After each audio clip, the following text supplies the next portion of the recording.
We are at the movies with Matt and Ryan once again to review It Comes at Night. I've been kind of uh, talking about in the past reviews how we're gonna do a review of it, and here we are finally doing one. And Matt is here as well as usual.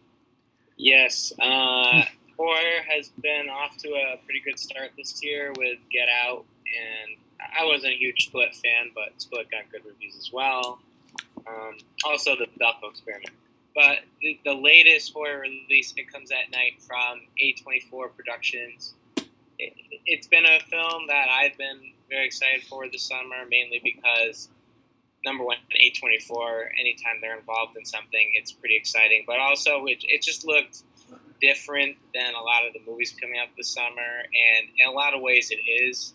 Um, Secure within a desolate home as an unnatural threat terrorizes the world. The film follows a man who established a tenuous domestic order with his wife and son, but this will soon be put to the test when a desperate young family arrives seeking refuge. Uh, yeah, like you said about the marketing, it was marketed as a horror film, and you could tell in the trailer that it looked like a horror film, but it wasn't. And I even said before we walked in the theater that this seems like a movie we should be seeing on a Friday night, but I think it's a movie you should be seeing any time of the day. Um, It's funny. I was at a loss for words for The Mummy because it was so bad, and I think I'm at a loss for words for this movie because it was so good. The exact opposite. Um, I'm gonna go out and say it's probably my favorite movie of the year. After thinking about it for a few hours now, um, I was floored. Everything was. I don't even know. Everything was great about it. Joel Edgerton, my man, back at it again with another phenomenal performance. And your guy as well, Christopher Abbott, was a good performance. I'm a big fan of this film as well, and yes, Christopher Abbott. For those of you who have not seen James White or some of these other independent films, it's really awesome that he's one of the core stars of this film because he really hasn't reached quite in the mainstream yet as an actor. But this is a really great atmospheric, slow build horror movie that I think definitely will anger and frustrate a lot of people who just don't know what they're getting into. I think mismarketing a movie. I think it's disingenuous. I mean, I'm glad people are seeing the movie, but at the same time, I feel like audiences aren't really prepared for the kind of movie they're getting into. It's definitely a slow, patient, methodical, deliberately so. But I'm such a fan though of this film, and I think a big part of it is writer director Trey Edward Schultz, who directed last year's Kershaw. He's just a phenomenal director, and I feel like here he's really.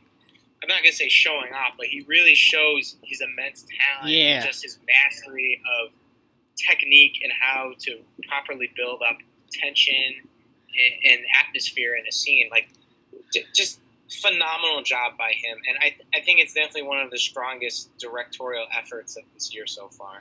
I think the two aspects that built up the intensity so much were his camera movement, where I love the addition of him moving his camera like following the red door in the movie, or like just a character in general, like almost like you're the character. Shots. Yeah, the perspective shots of like you're the character walking to the wherever that person is going, and that part built up the intensity, and then the music was just unbelievable. Like the theater was like shaking, and I was like getting chills. Like the everything was so intense. And for me, as more of a mainstream moviegoer as you are, I had no problem with the slow moving build up. I was like, because at the end there is this kind of shocking scene, but I mean it was just amazing. Everything about the movie. Yeah, it definitely takes its time. And something else I think that will frustrate a lot of audiences is Schultz's screenplay really doesn't delve out that much information. I mean, from a movie like this, you expect there to be a lot of character development and a lot of world building, but there really isn't any of that. We are kind of instead put inside the shoes of these characters and feeling all of their mistrust and their tensions throughout. And I really like that Schultz I feel like this movie is mostly in the perspective of the son character played by Kelvin Harrison Jr., who every night is having these feverish nightmares that keep him awake, and he's just driven by the constant sense of fear and madness. And it's just fantastic, like how all of it is executed so artfully.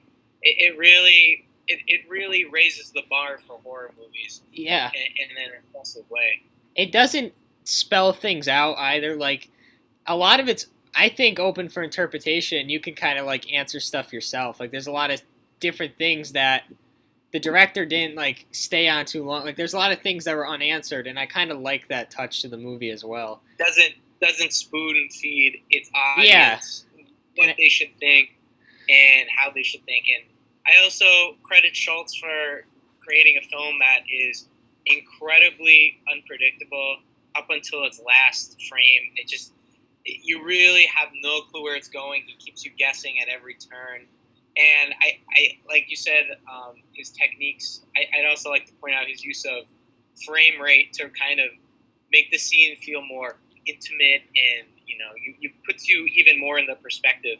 I really like all the little tricks Schultz throws in. It really renders the horror in an impressive way. yeah, and we talk so much all the time about horror films where like directors just point at the characters with the camera, and that's why this movie is so much more impressive than other horror films.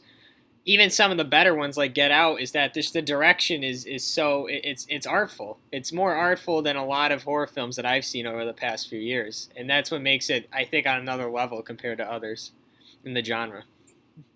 It's artful, and in a lot of ways, it's also not, because a lot of people I see who are complaining about the film are saying, "What's the point?" And to me, I really disagree with that, because I really love just the bluntness and just the raw impact this movie has throughout, and especially its finale. Yeah, I think while we're also saying some people are expecting this to be a more kind of energized horror movie, I think some people are also expecting this to be this deep and thoughtful sentiment on something, because there's been so many horror movies that have done that. But I think this is more focused on just creating great atmosphere and a very tense and memorable experience, and it's just artfully done from start to finish. yeah. There's not many gripes I have. Not at all, really. Everyone in this movie was great. Like you said, Christopher Abbott, Joel Edgerton. Joel Edgerton, another like menacing performance. I feel like, um, much like in The Gift, but even more so, I think here. And I think you said this after the movie. I mean, there's not really any bad guy in the film. No, it's human, raw people trying to work through a situation together.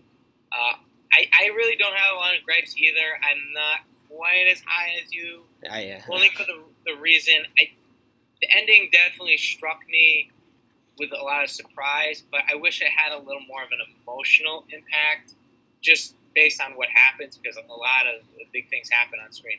I wasn't quite hit emotionally for it to be like, but like this is like, I'm kind of nitpicking here, because it is really a great film, but it's just kind of the line that separates it from being like great to like among my favorites of the year. Yeah. I don't want to spoil the end, but I think for me it was still, I still think it had some type of emotion to it. I mean, maybe it was a tiny bit rushed after like the big scene, but I mean, I think it still had a lot of emotion attached to it, and I definitely felt it. I was still like shook when I left the theater. So, yeah, everything about the film. Yeah, I think it was a little rushed. That's probably my gripe. Yeah, it was a tiny bit. I could see that, but I think that's a very small problem. I'm a big fan of the movie. I'm not like Yeah. I'm not here to, but I just wanted to point out what's holding me back from like Tenville, like something like that. But do we want to get into ratings? Yeah, I'm gonna give it a 9.5. It's my favorite movie of the year. All right. Why not a 10 though? Just because the ending? Yeah. I mean, like I said, I still walked out like like holy shit. But I was at a loss for words. But yeah, I guess. I'm at an 8.5 out of 10. I'm a big fan of the film. I think Edward Schultz does a fantastic job. I believe it's in my top 5 for the year so far, and I think it's competing with me personally for Get Out among the strongest genre film of the year so far. So, big props to everyone involved here. It's a truly great film that I hope people check out. I know it kind of underperformed its first weekend at the box office, but I hope it finds an audience, whether that's I mean, I thought it was a very impressive theater experience, but if it finds that audience on VOD, I'm happy then too. So yeah, it was a great theater film, and I think you have to see it in theaters just because like everything, just like it's an experience. Like it's definitely elevated by. I definitely recommend people check it out in the theater because it definitely elevates you and you're put into that. You feel very engrossed in that world in a way where if you're watching at home, I don't think you'll be quite as engaged. Yeah. But that's just my opinion. But thank you all for watching. I hope you like, comment, subscribe. Also, check out It Comes at Night. We'll have more content coming out in the next couple of days. But until then, feel free to check out our older videos. Thank you for your time, and hasta la vista. See you guys.